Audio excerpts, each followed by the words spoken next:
रस का बिरहा आप लोगों के बीच में प्रस्तुत बा। एक एक लाइन पर आप लोग ध्यान दी हैं। मेला वाले भाई मेला का आनंद लेते रहे, कमेटी के भाई लोग बड़ा बढ़िया व्यवस्था कैले बटन, बढ़िया कुर्सी के व्यवस्था, बढ़िया टेंट के व्यवस्था, बढ़िया कलाकार बोलौलन, बढ़िया माइक वाला भैया, माइक वाले भी आप बहुत बहुत धन्यवाद, बढ़िया व्यवस्था है आपका भी बा, वेरी गुड। आई वाली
तो हुआ जिनका है पन्ना पन्ना।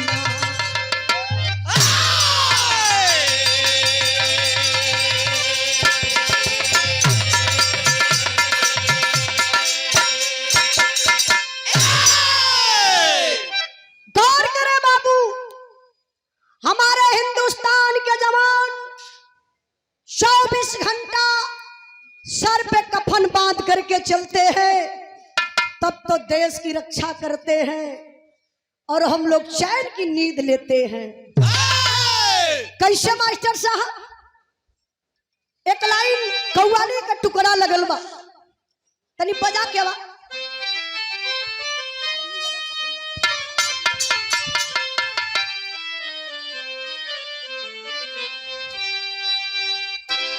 भैया हो हमारा अखिलेश दुलारे समाजवादी गीत, दयाराम यादव सेक्टर प्रभारी समाजवादी पार्टी के नेता बड़े भैया जी की तरफ से भैया बिरहा शुरू हो गल, थोड़ा से व्यवधान हो जाइए।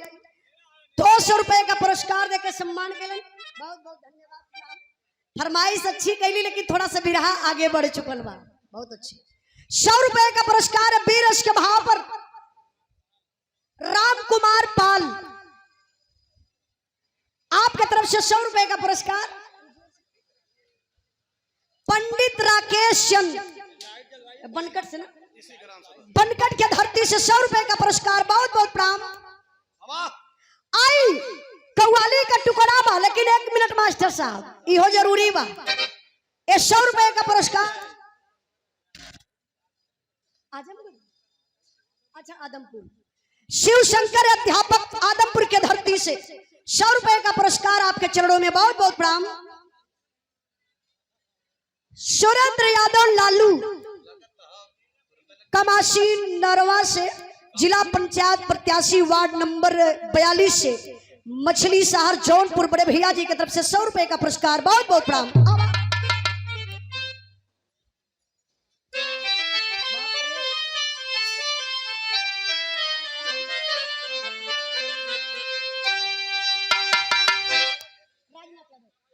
राजनाथ यादव बड़े भैया जी की तरफ से 51 रुपए का पुरस्कार, बहुत बहुत प्रणाम।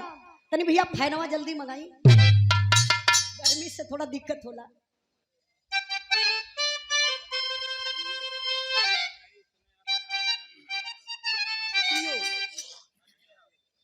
लल्लन राम यादव ईओ के अधिकारी, पीसीएस के अधिकारी, आप इसी ग्राम सभा से, पोस्ट हमारे आजमगढ़ में। क्या बात है, आजमगढ़ कहां साहब? देखिए इसी ग्राम सभा से आप माननीय लल्लन राम यादव जी जो हमारे पीसीएस के अधिकारी, हमारे आजमगढ़ में आपका पोस्ट है, हमारे आजमगढ़ में आपको बहुत बहुत स्वागत अभिनंदन वंदन करत बानी और ये धरती पर भी आपका स्वागत अभिनंदन वंदन करत बानी। बनकर जौनपुर के धरती से लल्लन राम यादव पीसीएस अधिकारी बाबूजी की तरफ से 500 रुपए का पुरस्कार। एक बार जोरदार ताली बजा के आप लोग स्वागत सम्मान करिए। ताली ताली सब कर लगे। ये जौनपुर है, ऐसे बैठी है तो कैसे आगे सरकार बनी? ताव में बैठा लोग सुबह से शाम हो गल, बुझाता घरे से मेहरारू से झगड़ा कई के आल हुआ। पैसा पावा तू ताली बजावे ई लोग। हाँ पैसा पाई हो, खुशियां एनाहने लोगन कर रहा तब हम पैसा पाईला ना भैया। जौने दिन आप लोगन के दुख हो जाई हमसे, वो दिन हमारा रुपया पैसा कमाई सब बंद हो जाई। आज हम जवन कुछ बानी, जवन कुछ भी बानी समाज में, ये हमारे पब्लिक का देन बा, ये आप लोगन का देन बा। बहुत बहुत आप लोगन के धन्यवाद। महेंद्र कुमार यादव अध्यापक बनकट के धरती से 100 रुपए का पुरस्कार। अब मास्टर साहब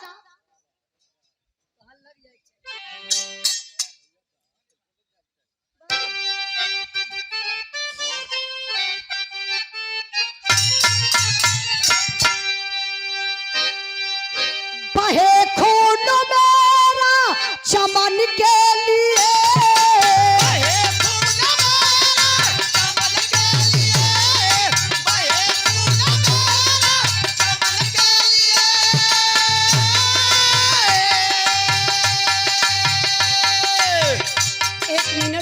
थोड़ा से भी जरूरी बा। आप हरिशंकर यादव ग्राम आरमपुर के धरती से 100 रुपए का पुरस्कार आपके चरणों में बहुत बहुत प्रणाम।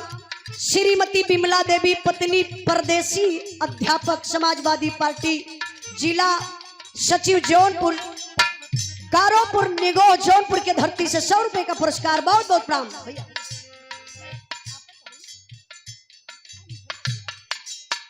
भैया आपके हम जानत नहीं का इतना लिखले हुआ। बिरहा के बड़े अच्छे कलाकार घनश्याम यादव जी हमारे बड़े भैया, प्रदेश सचिव सांस्कृतिक प्रकोष्ठ समाजवादी पार्टी से जौनपुर के धरती से हमारे बड़े भैया जी की तरफ से सुंदर पुष्पहार और 151 रुपए का पुरस्कार देकर सम्मान के लिए घनश्याम भैया के बहुत बहुत प्रणाम। उहे लाइन में कहना बा,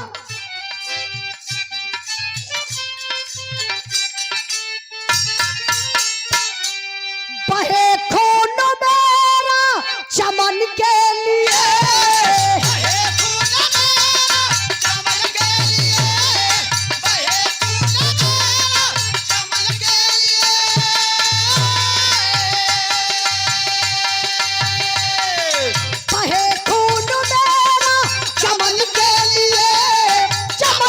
लिए, मेरी जान जाए वतन के लिए, मेरी जान जाए वतन के लिए, मेरी जान जाए वतन के लिए।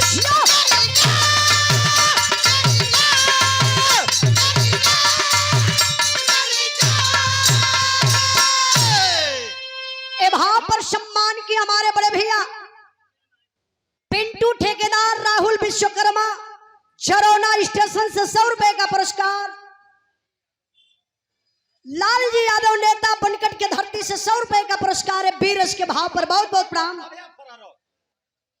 कहना है क्या? आप कन्हैया लाल यादव ग्राम सभा सराय कंस सराय से 100 रुपए का पुरस्कार। बहुत बहुत प्रणाम। कहना है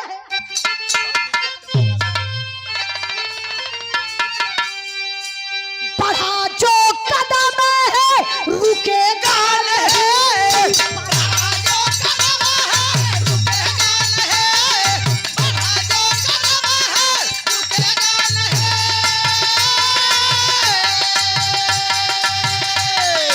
बढ़ा जो कदम है रुकेगा नहीं, रुकेगा नहीं, भले सर कटे पर झुकेगा नहीं, भले सर कटे पर झुकेगा नहीं, भले सर कटे पर झुकेगा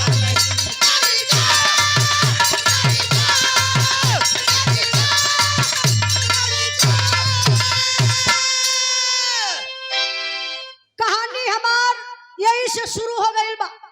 आप लोग कहानी पर ध्यान दी है तनी भैया पंखवा जल्दी मंगावा। बीरस गावे में वैसे ही मेहनत लगैले। थोड़ा सा मेहनत कदर भैया, हमारा कपाड़ पकड़ लेला गर्मी से, थोड़ा दिक्कत हो जाला। थैंक यू भैया, देखिए भैया कहे लकना हो ये हमारे भैया का सारा हुआ। वाह बुल्लू भैया ये इतना करिया बा, लेकिन बहिन इनकर एकदम गोरकी बर्फी समझा। सही बताओ थे। देखिए बिरहा में भाव बा, कहानी का शुरुआत बा। आवा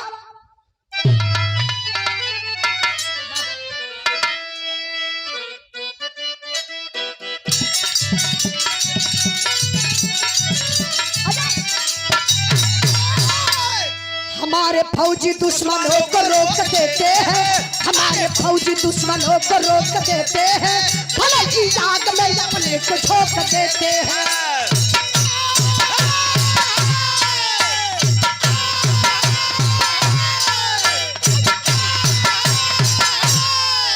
काट कर छुट्टी अपनी संजय कर पलान चला, काट कर छुट्टी अपनी संजय कर पलान चला, बाकी बेल्ट कस के घर से नौजवान चला।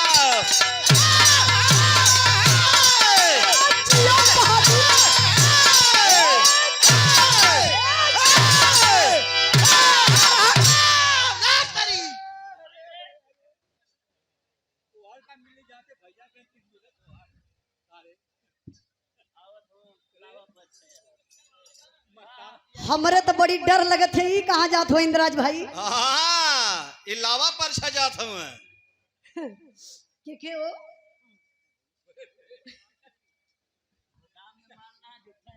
राजेंद्र प्रसाद सिंह बनकट के धरती से बीरज के भाव पर 100 रुपए का पुरस्कार आपके चरणों में बहुत बहुत प्रणाम। राजेश यादव पाही बनकट से 100 रुपए का पुरस्कार बहुत बहुत प्रणाम। आई तनी आप लोग कहानी पर ध्यान दें। बिरहा का मेन मतलब होला कहानी। आप लोग कहानी ना समझबा तो हमार बिरहा गाई बजाई भी व्यर्थ बा, खराब बा। कमेटी वाले भैया पंखा लगा दे, घरे चल गए ना आयत बा। कहानी पर आप लोग ध्यान दें। कहानी अपने उत्तर प्रदेश जिला झांसी का रहने वाला एक व्यक्ति जिसका नाम बताया गया बाबू, अरे भैया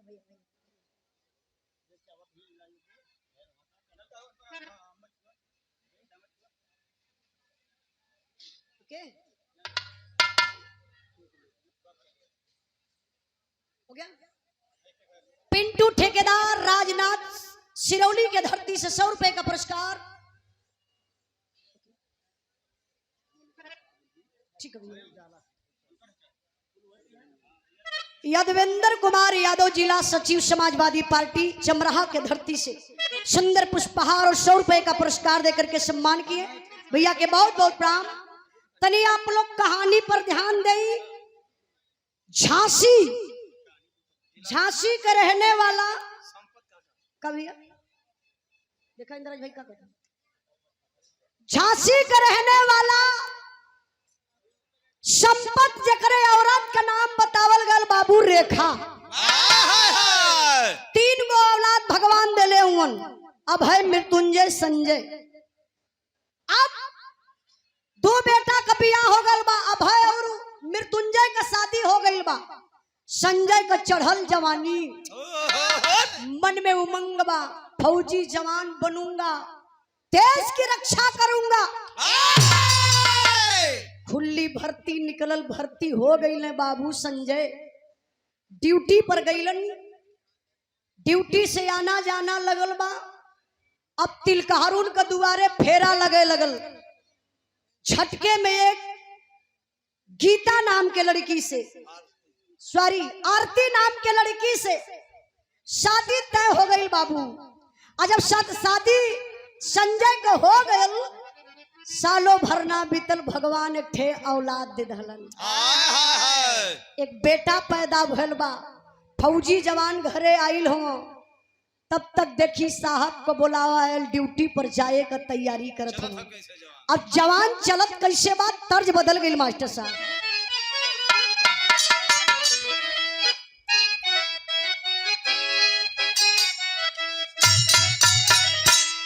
जय मां विंध्यवासिनी जागरण ग्रुप गायक कलाकार रोहित दुलरुआ राहुल विश्वकर्मा जी 100 रुपए का पुरस्कार और 51 रुपए का पुरस्कार ओमेक्स टेलर्स राजा अच्छा राजा बाजार बनकट से मुफ्तार मास्टर साहब जी की तरफ से 51 रुपए का पुरस्कार। राजेश कुमार यादव सराय कंसरा के धरती से 100 रुपए का पुरस्कार भैया के बहुत बहुत प्रणाम। सुभाष चंद्र गौतम बड़े भैया जी की तरफ से 100 रुपए का पुरस्कार। गुड़िया विश्वकर्मा कटवार के धरती से 50 रुपए का पुरस्कार बहुत बहुत प्रणाम भैया। यही लगले वो बोलवा ले चला आई बिरहा में तर्ज बड़ी बढ़िया लगल बा। तर्ज कौन बा मालिक?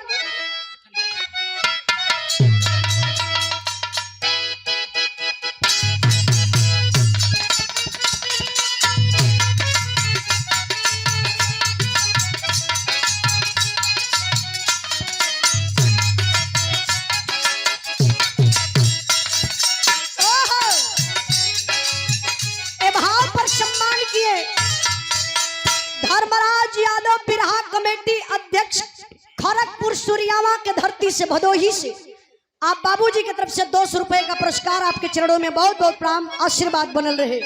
कहना है क्या?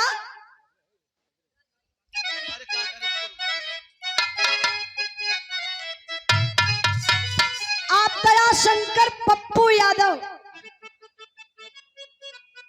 बदलपुर के धरती से युवा समाज सेवक बड़े भैया जी की तरफ से 100 रुपए का पुरस्कार बहुत बहुत प्रणाम। तर्ज बड़ी बढ़िया लगल बा। तर्ज का बा? कौनो क्रिकेट का खिलाड़ी देवर रहल, फील्ड में मरले रहल छक्का चौका। सिंघल तो कब लेवा न कर। जब क्रिकेट खेल के देवर घरे आयल घरवा में देखलस कि भौजैया पूरा खोल के सुतल है। का खोल के सुतल रहल? अरे दरवाजा खोल के सुतल रहल। भौजैया दरवाजा खोल के सुतल रहल। तबले देवरवा आयल वही बैठवा से यही बगलिया में भौजैया के खोद दहलस। बैठवा के मुठियावा पीछवा खोदल है। जब हाँ करवट सुतल है तो बहुत गुपुत गुंडा हुआ, बदनामी बेचारा होना कुल करामात इनकर रहे। यही बगलिया में जब बैठवा से खोदलस तबले भौजैया उठ के बैठ गई। कले देवर बबुआ का इतना मोट लगावत हुआ हो? ये जो मजाक करत हुआ समझे बुरा हो जाई। देवरवा ऐसे हाथवा मीच के लगल खिसियाए त खिसियाए के कहलस का? अच्छा ये प्रोग्राम है का? अच्छा 24 नवंबर को बारात में कार्यक्रम है सवारा जलालपुर। सौरा जलालपुर बिरहा के मुकाबला में बड़े भैया दिनेश लाल यादव और गायिका उजाला यादव आजमगढ़ से। का हो? दिनेश लाल यादव अच्छा राम कैलाश का नाती। ये देखिए आप लोग 24 नवंबर के जरूर अवल जी कार्यक्रम के सफल बनावल जी। हमारे भैया की तरफ से 200 रुपए का पुरस्कार बहुत बहुत प्रणाम। और ये देखिए 51 रुपए का पुरस्कार मंदिर बनवासी वार्ड नंबर 11 से बीडीसी पद के प्रत्याशी 51 रुपए का पुरस्कार बहुत बहुत प्रणाम। लेकिन भाव पर आप लोग ध्यान दें। कहना का बा?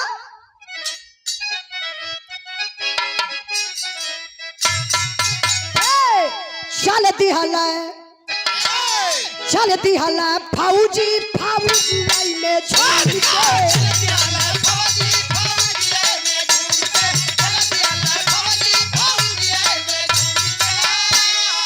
अरे कौआ कमाट दहिने हथवा से चूम के, कौआ कमाट दहिने हथवा से चूम के चलती हला फौजी में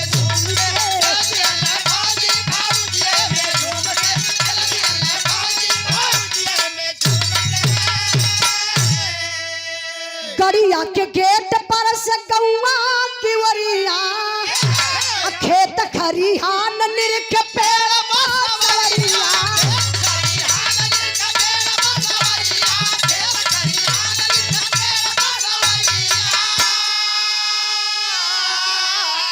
अरे पेरी पेरी देखा परिवार वोरी घूम के। अरे पेरी पेरी देखा परिवार वोरी घूम के। चलती हला फौजी फौजी में झूम के।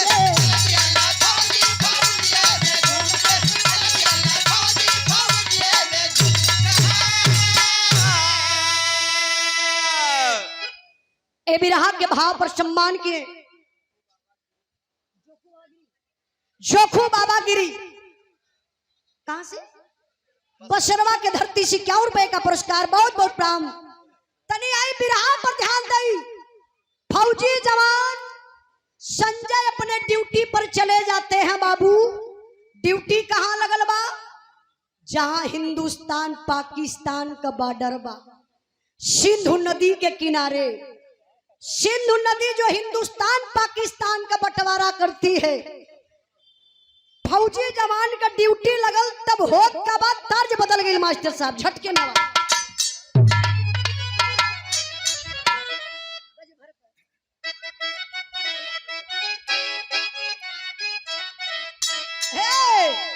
गज भर का गुजारिया गजब कर हो।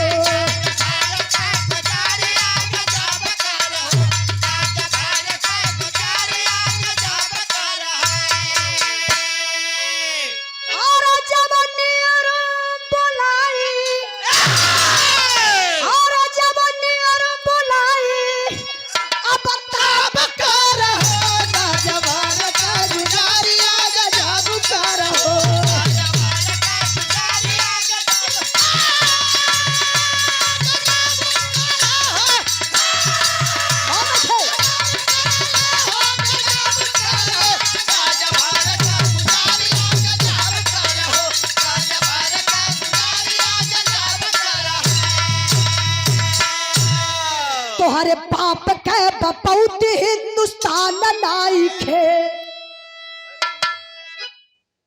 ए चचा तनी बोलने बदा तब ताव धरावा। ओ तू कहिया सुधरवा? दुनिया सुधर जाई लेकिन कल्लू महाराज ना सुधरी है। राजेश गौतम, हरिश्चंद्र गौतम, अच्छा हरिश्चंद्र गौतम दानापुर के धरती से 100 रुपए का पुरस्कार है। बीरस के भाव पर भैया के बहुत बहुत प्रणाम। पंडित राकेश चंद दुबे तो नहीं सुन लेवल कर अंदर भाई। गोपीपुर बनकर। अच्छा गोपीपुर बनकर से 100 रुपए का पुरस्कार, बहुत बहुत भैया के प्रणाम। शिव शंकर यादव अध्यापक महोदय बनकर से 100 रुपए का पुरस्कार, बहुत बहुत प्रणाम। और भैया हरिश्चंद्र यादव मौसमी गांव का नाम है। उन्हें के मौसमी सब कहाला। अच्छा आपका नाम मौसमी बा? हाँ मन कुछ कारण जरूर है भैया। जब इनका मैडम मौसमी की दुकानी पे जाते हुए तब का कहत हुई है? हाँ बोला बोला का कहती है? जैसे मान लो उनके मौसमी चाहिए। हाँ कहिया कहते हैं चटा दा। नहीं पागल तू ना समझत हुआ। हरिश्चंद्र मौसमी जी की तरफ से 100 रुपए का पुरस्कार, बहुत बहुत प्रणाम। आनंद पांडे प्रदेश उपाध्यक्ष समाजवादी पार्टी मजदूर सभा उत्तर प्रदेश, बड़े भैया जी की तरफ से 500 रुपए का पुरस्कार, आपके चरणों में बहुत बहुत प्रणाम। आई तरी बिरहा पर ध्यान दई। कहना बका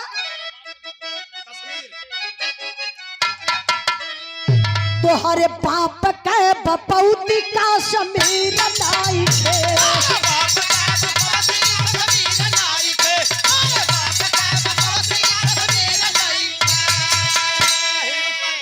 और हिंदुस्तान कौन खाए वाला और खीर नहीं खे। और खीर नहीं खे वो तोहरे बाप के बपौती का समीर नाई खे।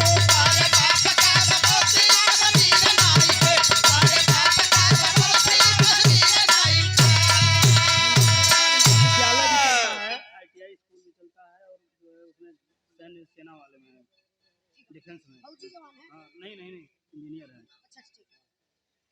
ये देखिए जय प्रकाश यादव इंजीनियर साहब, भाई साहब बतौलन है कि आपका स्कूल भी है आरटीआई कॉलेज। बहुत बहुत धन्यवाद कि आप लोग शिक्षा को आगे बढ़ाने का काम कर रहे हैं। हमारे बड़े भैया जुगेश चंद यादव प्रधान जी चमराहा के धरती से ये 500 रुपए का पुरस्कार देकर के सम्मान किए। आपके चरणों में बहुत बहुत प्रणाम, आशीर्वाद बनल रहे। कहना है क्या? सिंधु नदिया के रास्ते से आइए। अरे सिंधु नदिया के रास्ते से आई गई न चोर हो, अब देख ली हला संजय फाट देहिया का जोर हो,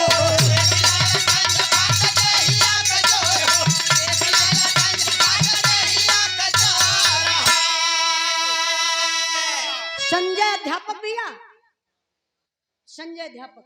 अच्छा संजय वाली हम बिरहा भी गावत बनी और वही नाम पर आपका पुरस्कार भी आ गया। संजय यादव अध्यापक महोदय 100 रुपए का पुरस्कार देके आप सम्मान के लिए बहुत बहुत प्रणाम। कहना है क्या?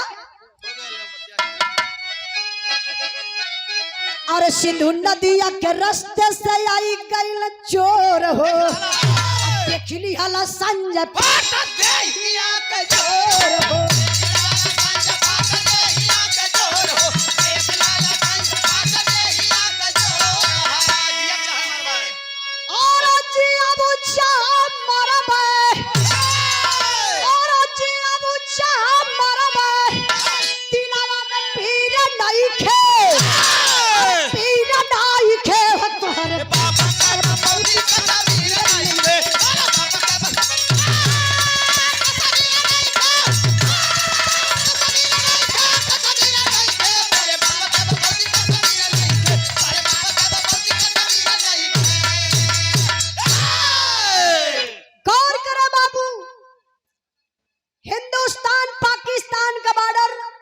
सिंधु नदी के किनारे फौजी जवान संजय का ड्यूटी लगल बा।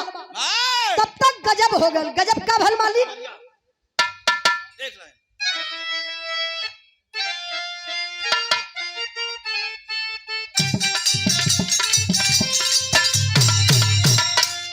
और मरला जल में छपका छप से नौजवान नवा हो जलनवा और सातों का जनवाना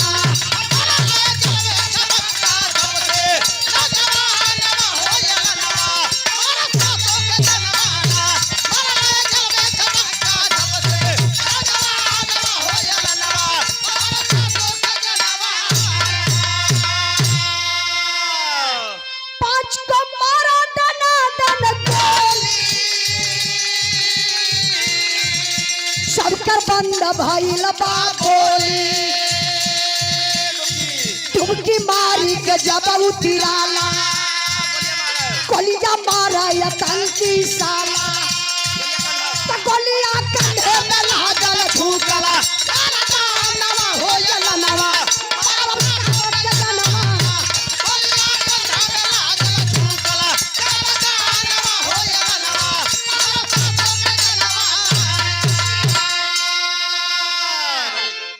शाम का टाइम हो, कितना लोग आल दोपहरिया से सुबेरे से ओलोन के जाई भी जरूरी बा घरे। और जे इतनी पहाड़ कवत बा तो बैठबे करी। ओके देख के मास्टर साहब चला ध्यान हमारे ओरी रहे। फौजी जवान संजय सीमा पर तैनात। तब तक बाबू 7 आतंकवादी हमारे हिंदुस्तान में प्रवेश करना चाहते थे। 12 हिंदुस्तान का फौजी जवान उठा लिया हाथ में कदम आगे बढ़ाया। 5 आतंकवादियों को मौत के घाट उतार दिया संजय। अभी 2 आतंकवादी बचे हुए हैं। 2 नहीं 4 बैठे हैं। कहाँ? बगल में। ये आतंकवादी हैं। अरे बॉर्डर के बात करत हैं। नहीं बोलो भैया, पहचानत हुआ के है ना? के है? हमार सारा हवन कहा था अब इनके पलटवा दी तुरंत। एक पैसा भी बिके वाला आदमी खाली 50 रुपया देता तुरंत रिश्ता चेंज हो जाएगी। तो दी तो भाई 50 रुपया देवे पड़ी। ए इंद्राज भाई, अगर सबका रिक्शा हो, बुल्लू भैया की कहना है। हाँ छक्कन के भड़ुला।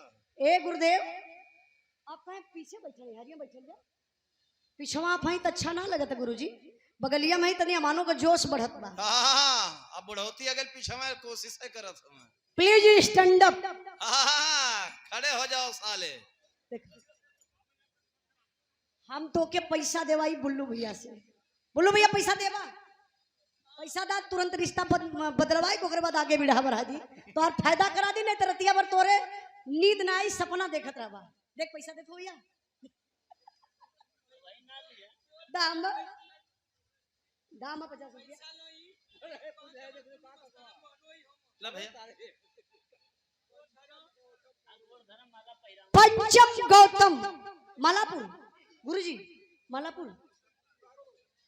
अच्छा, ये बनकट के धरती से पंकज भैया की तरफ से 51 रुपए का पुरस्कार। ये हम पैसा देते ला बुल्लू भैया के तरफ से, काहे से हम पहले ही आप लोगों से बतौली कि हम बुल्लू भैया के बहुत मानीला। आई जितना गरियावत रहना तो हमके बड़ा करकत रहल है। ये पैसा ला। हाँ और गाड़ी सुना सार। एक बार जोर सुन के कहा बहनोई, एक बार बहनोई को का हे दे बोल बोल बोल बोल। प्रणाम जीजा। 50 चला बोलो मस्तान मार बहन वही हम। एक बार ताली बजा के आप लोग स्वागत इनकर कर दा। कहो ये जल्दी बैठ। बोलो मस्ताना जीजा हमार बहन वही हुआ दोनों। पैसा ला, देखला ना 50 रुपया का खेला हो, तू परेशान कब से झूठे रहला है। इनका नसीहत तो हम जाने ला, जो तू कहा तो आई छक्का वहां की गल वहां के कहीं और चली गल ना। कुछ बात इनकर पर्सनल ना बताई बुल्लू भैया।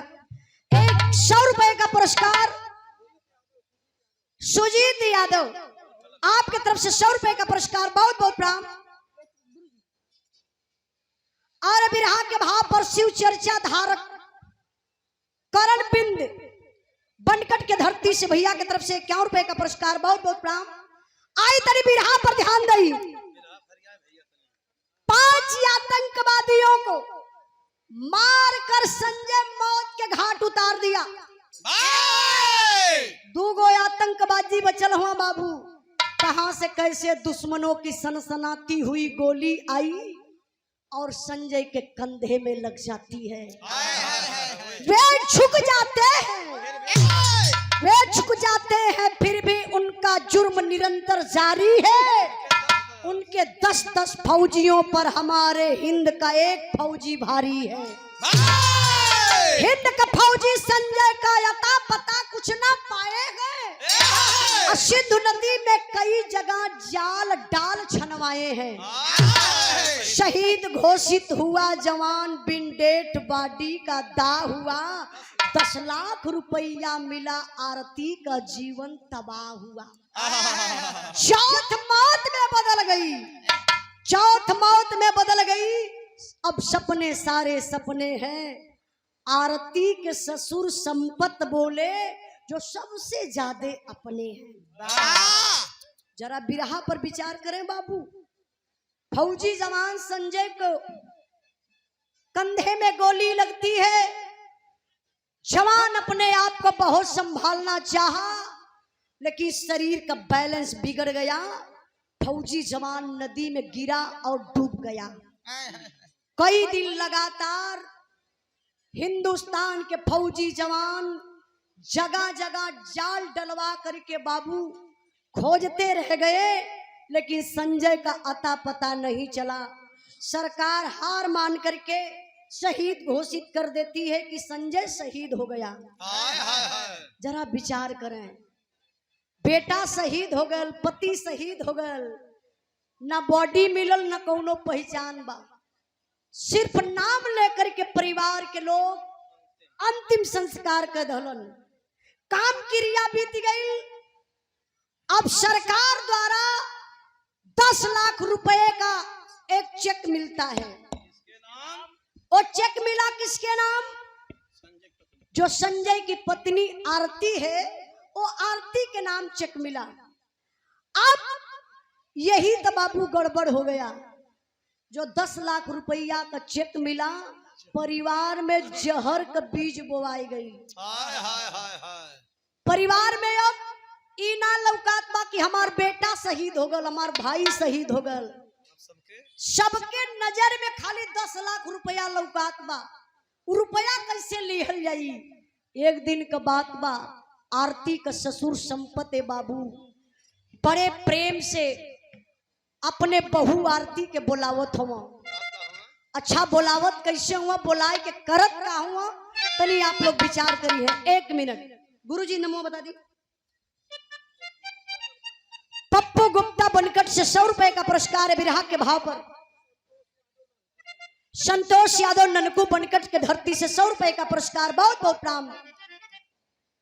और 200 रुपए का पुरस्कार KD public school बनकट Mukesh Kumar Yadav ji भैया की तरफ से 200 रुपए का पुरस्कार, बहुत बहुत प्रणाम।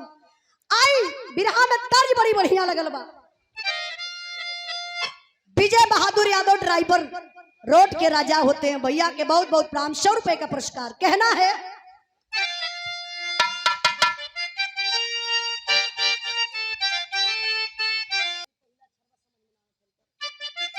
बता दी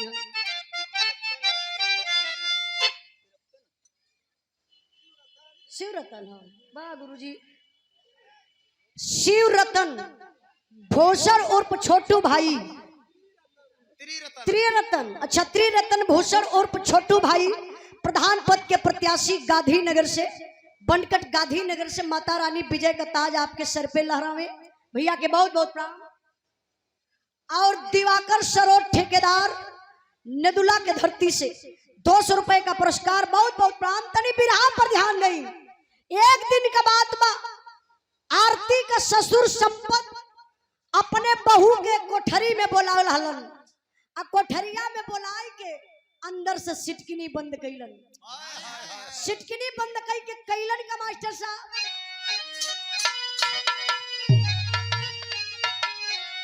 त्याहालास फौजी आजे माउतिया के मोतिया। त्याहालास फौजी आजे माउतिया के मोतिया। और रुपया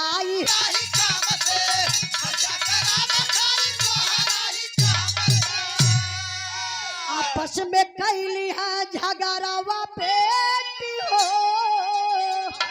आभा तुंजा दुलार। हाय देखा, पति बेचारी का शहीद हो गई, जिंदगी अधूरा हो गई। आज 10 लाख रुपया के चक्कर में ससुर पड़ जाता है। अंदर से सिटकिनी लगौले अकल गीता आरती। क्या बताऊं बेटा, मेरी बात को समझने की तू कोशिश कर। जो घर में रोज लड़ाई झगड़ा होती रहती है,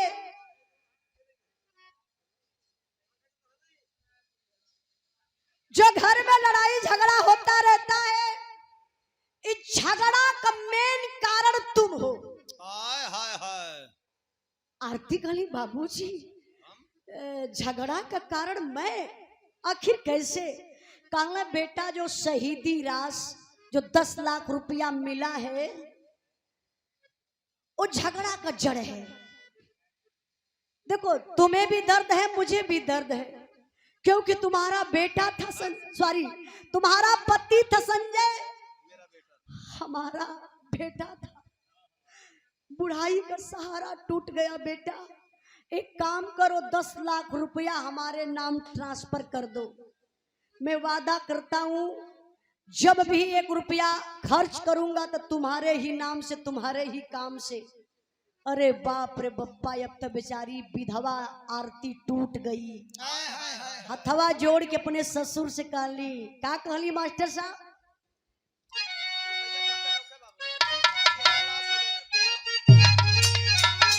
अरे मोरे राम, रुपया तो के लौक बाबूजी, जियता लाश हो गई।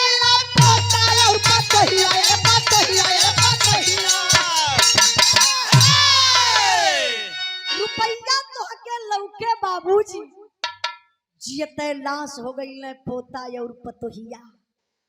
आरती कलश बाबूजी मैं विधवा हूँ,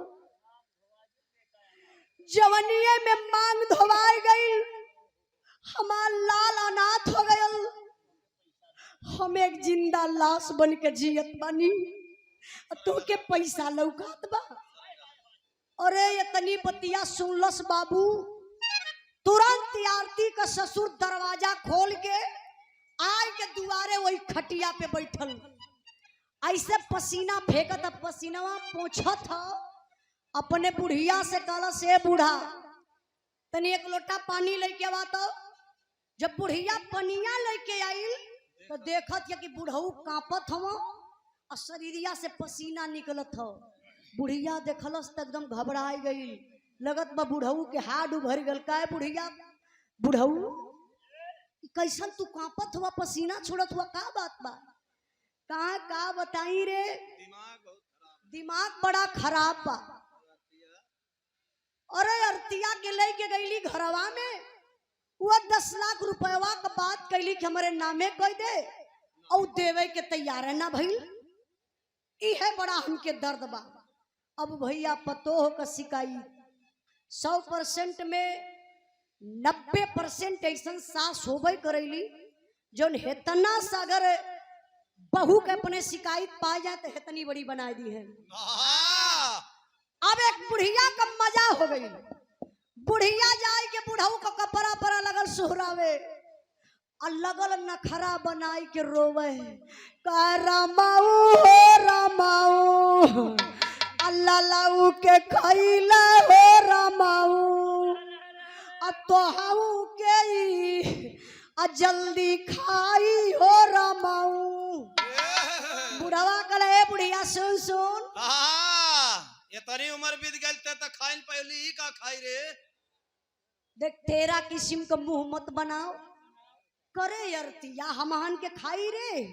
अरतिया के पूरा परिवार मिल के खायल जाई, टोला परोसा के पता ना चली। विचार बदल गया ये बाबू, आज से आरती का खाना पानी घर में बंद। फौजी जवान की बीबी है, सम्मानित परिवार से है, दुख को सह लेती है, लेकिन अपने दिल की बात किसी से नहीं कहती है।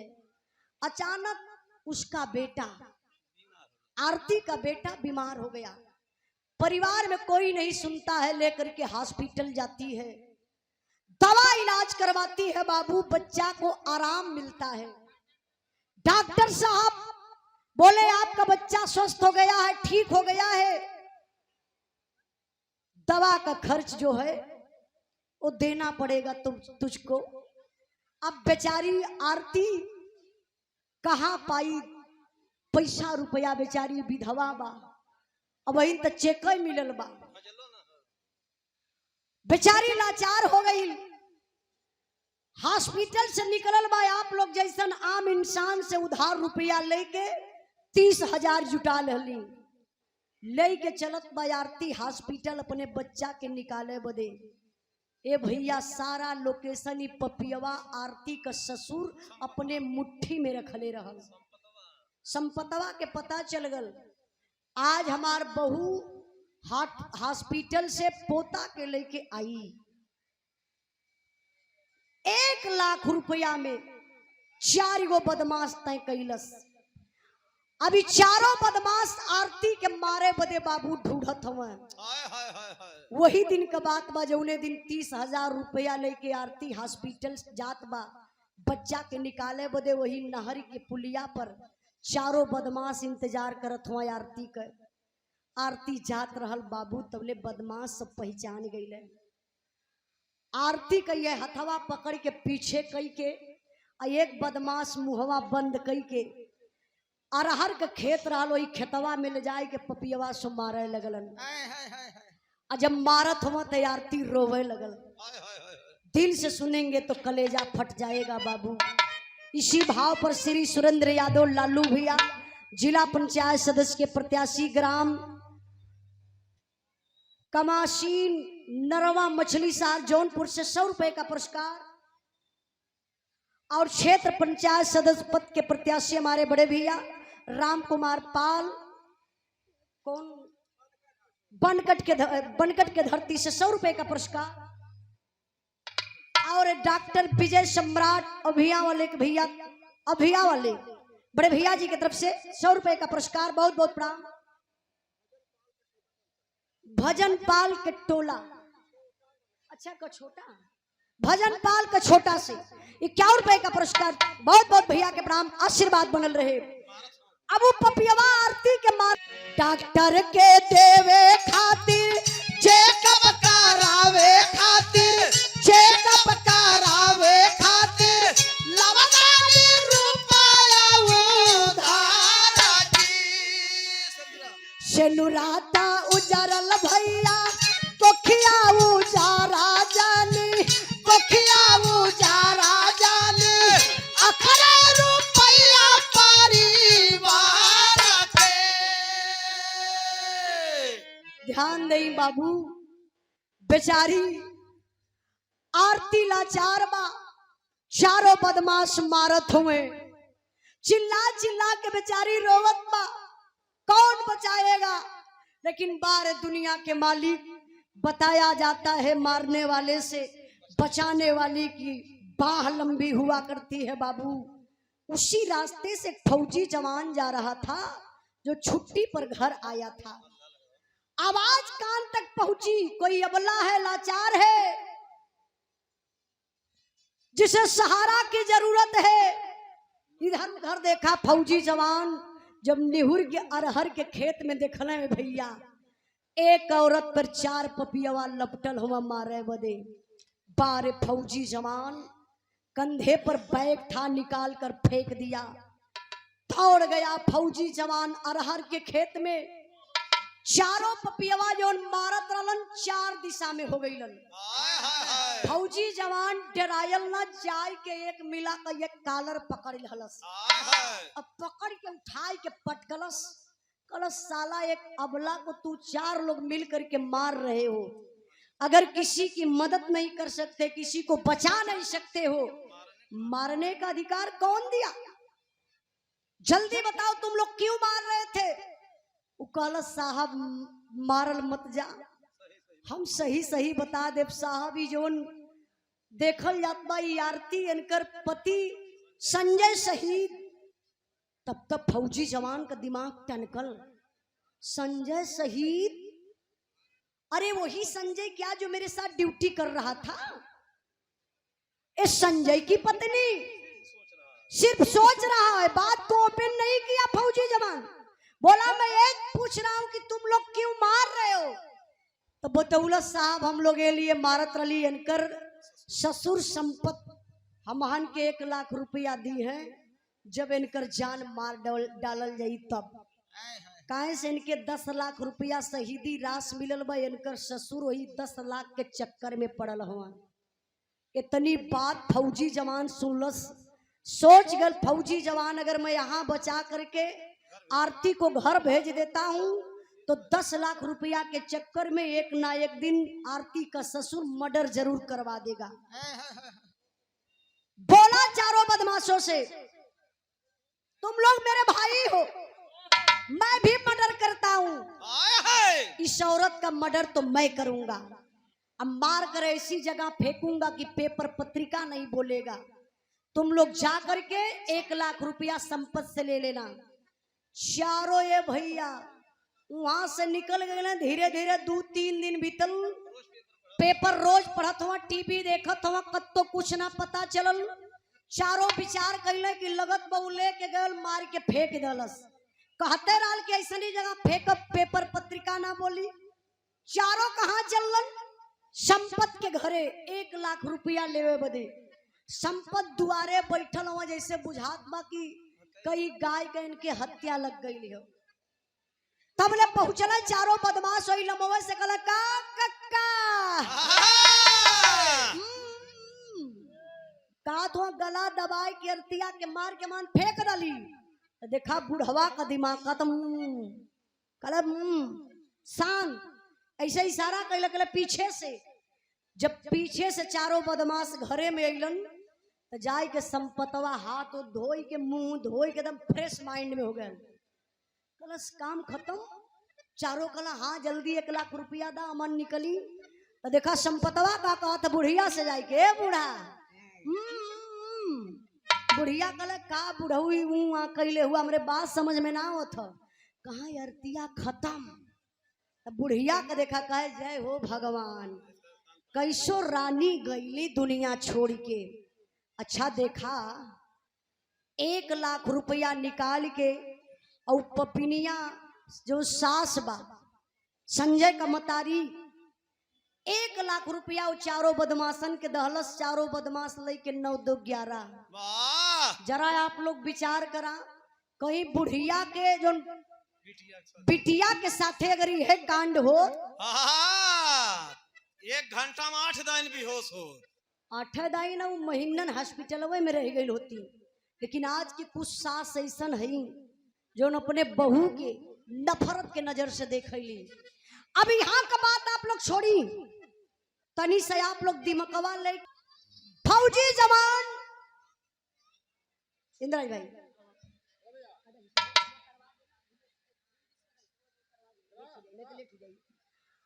एक मल्लाह जाता है मिलिट्री कैंप में। बोला जैन सर। हाँ जैन जैन कौन? कहा साहब मैं जात का मल्लाह हूँ जो सिंधु नदी है उसी नदी में मछली मारने का काम करता हूँ। साहब कुछ दिन पहले की बात है, एक लाश बहते हुए आ रही थी जो हिंदुस्तानी वर्दी में वो लाश थी। साहब मैंने उस लाश को बाहर निकाला और ध्यान से देखा। साहब एक कंधे में गोली लगी थी, हल्की हल्की सांसें चल रही थी। साहब मैंने ले जाकर के हॉस्पिटल में भर्ती करवा दिया। साहब उस फौजी जवान को आराम हो गया है, वो अपने परिवार से मिलना चाहता है। मेरे पास इतना पैसा नहीं है जो मैं उसके परिवार से मिलवा सकूं। साहब मैं इसलिए आया हूँ। कुछ फौजी जवान जाते हैं हॉस्पिटल में, देखते हैं अवाक हो जाते हैं, कोई पहचान ही नहीं रहे कि अरे भाई संजय तू तो शहीद हो गया था। मीडिया के लोग पहुंच जाते हैं, पूरी खबर बाबू पूरे देश में फैल गई कि जो संजय नाम का फौजी जवान शहीद हुआ था नदी में डूब करके, जिसका आता पता नहीं चला था, वो संजय फौजी हॉस्पिटल में भर्ती है, जिंदा मिला है, कंधे में एक गोली लगी है। सैनिक सम्मान के साथ उसके परिवार में ले जा करके मुलाकात करवाया जाएगा। अब भैया टीवी पर न्यूज आवत बा, पूरा देश देखत बा टीवी। वह टीविया संपतवा सरवा देखत रहा। अब संपत जब टीवी के देखलन न्यूज के कि अरे हमार बेटवा जियते बा, बुढ़िया कले बूढ़ा यानी चश्मा लेके आवा। बुढ़िया चश्मा लेके आई, पोंछ के लगौलस, कहला कहो बुढ़ऊ। देखा ये लोग गार्डन में बैठल हो, देखा फुल एंजॉय। अब हम पूछी बिरहा कहाँ, तो कहीं हमसे का मतलब। जब केहू गौवा में पूछी कहो उजाला का और गुल्लू का बिरहा रहल कैसन रहा है, बे मर्दे कुल चिल्लात रहल कि बिरहा रहल। ई ना कहीं जब गवैया गावत न तो हमान खुदे बतियावत चिल्लात रहले। 4 जने हुआ देखा।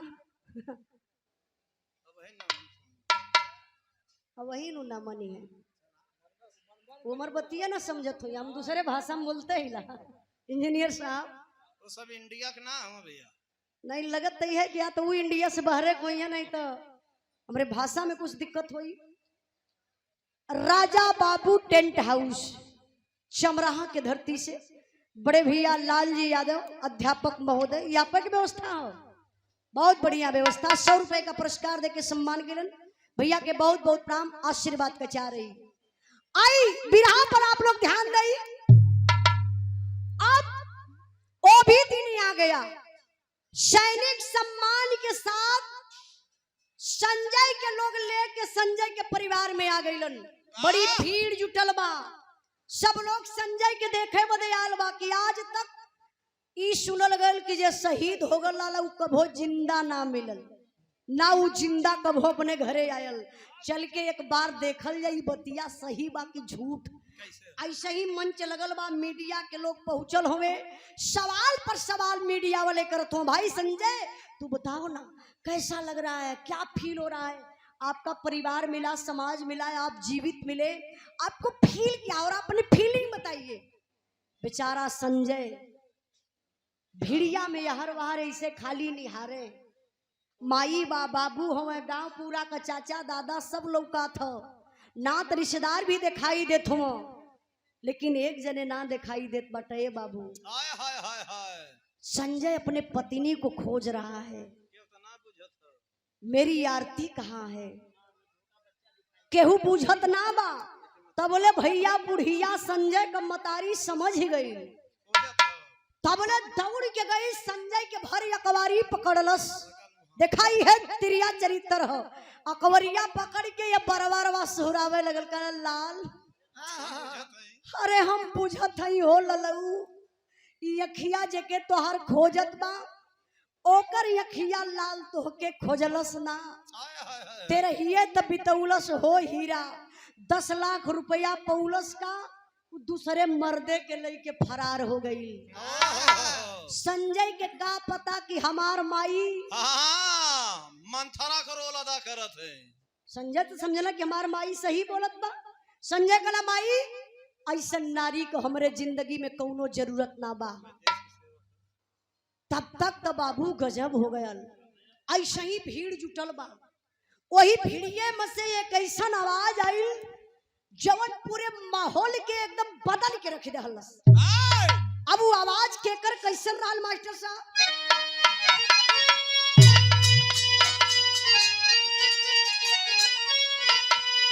अरे सैया सारा कट गइल समैया कलही, हमारे मांगी का सनुरवा जियत बाया बही।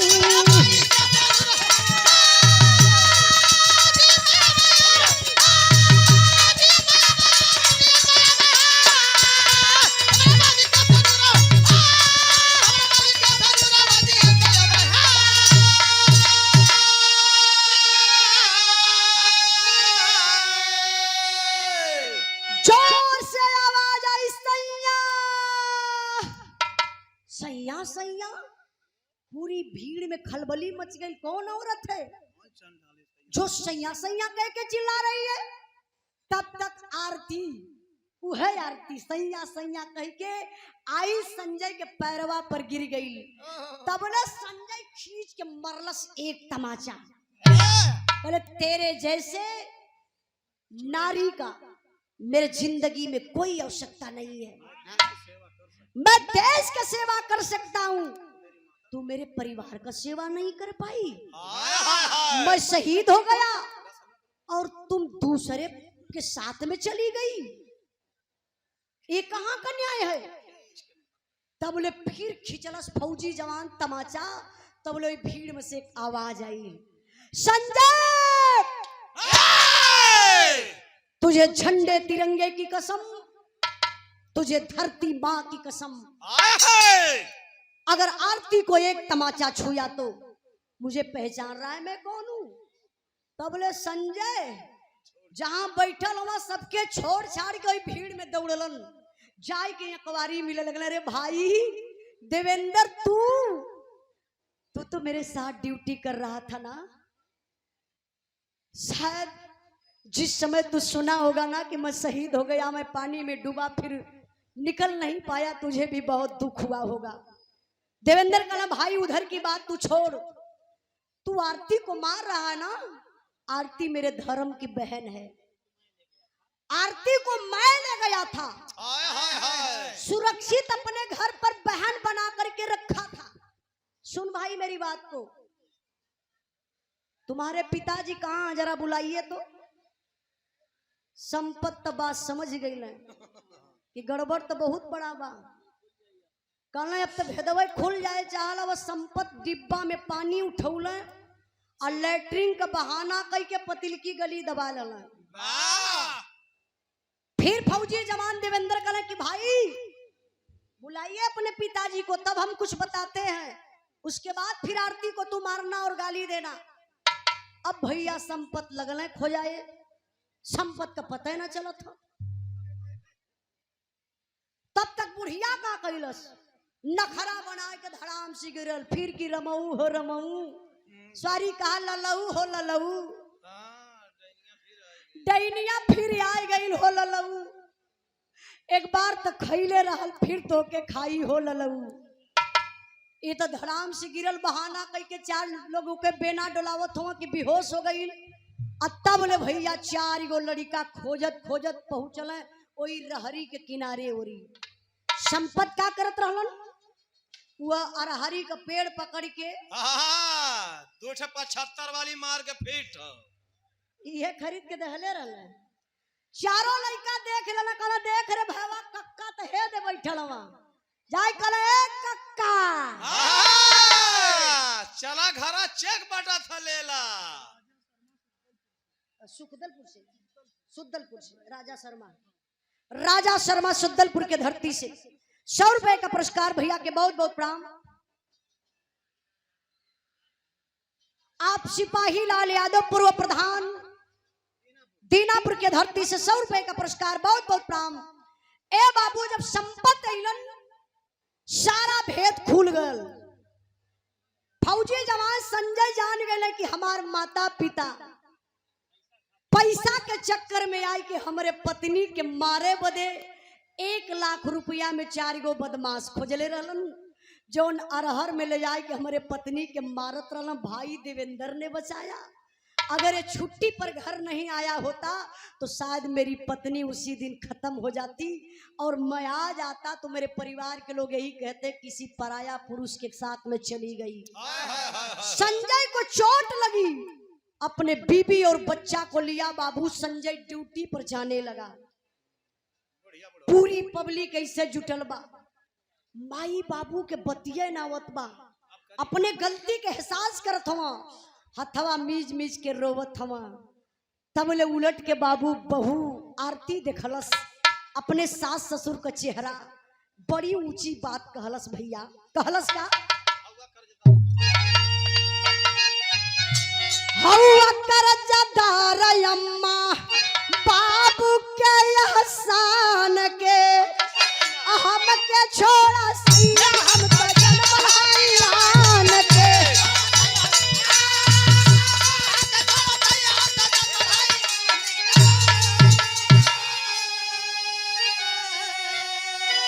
हाथ जोड़ ललस कला से पति देव जिंदगी में बड़ा कष्ट झेलली। हाउ देखा तो हर मम्मी पापा हुआ, हमार सास ससुर हुआ। माई बाप के बहुत बड़ा अरमान होला, बेटी बेटा पैदा करलन तो बहुत बड़ा अरमान लेके अपने गलती का दोनों जने एहसास करत हुआ। अगर ये लोगन के यही जा छोड़ देबा तो बुढ़ाई बिगड़ जाई। हम कोनो जन्म का बढ़िया कुछ कैले रही कि हमारे मांग का सिंदूर वापस आ गल। हो सके ना उनके कष्टवे का देन हो कि तू जिंदा मिल गईला।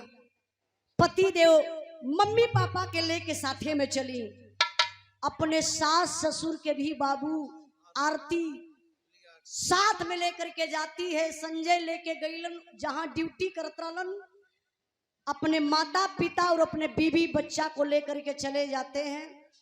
आज उस संपतवा आज अपने करनी पर पश्चाताप करत बा। बिरहा के सुनने वाले भैया बाबू आप लोगों से हाथ जोड़ के निवेदन जरूर करबे, दुनिया में कहीं भी रही हैं लेकिन लालच बिल्कुल मत करिए। दुनिया में रुपया पैसा बहुत कुछ है लेकिन सब कुछ नहीं है। रुपया पैसा से आप हर काम होत बा, लेकिन रुपया पैसा के चलते केहू को भैया जान मत मरवाया मत मरिया। बिरहा का आखिरी भाव बा, आखिरी कहना बा। कुछ गावे बजावे में गलती भइल होई तो आप लोग क्षमा करने का कष्ट करिएगा। और गुरुजी तनी अमान कब जल्दी छुट्टी कराई। आप लोग भरपूर बिरहा का आनंद मेरे बुल्लू भैया से लिहल जा। अगला प्रोग्राम हो और काफी देर हो चुकल है, जाए में देरी हुई। तब हम यही गा दे थैला अगला प्रोग्राम छोड़ी दे थैला। आई विराह का आखिरी भाव बा। अरे रुपया तो क्या लौका बाबूजी उजाला प्यारे लाल ना बाबा ना भैया रुपया तो क्या लौका बाबूजी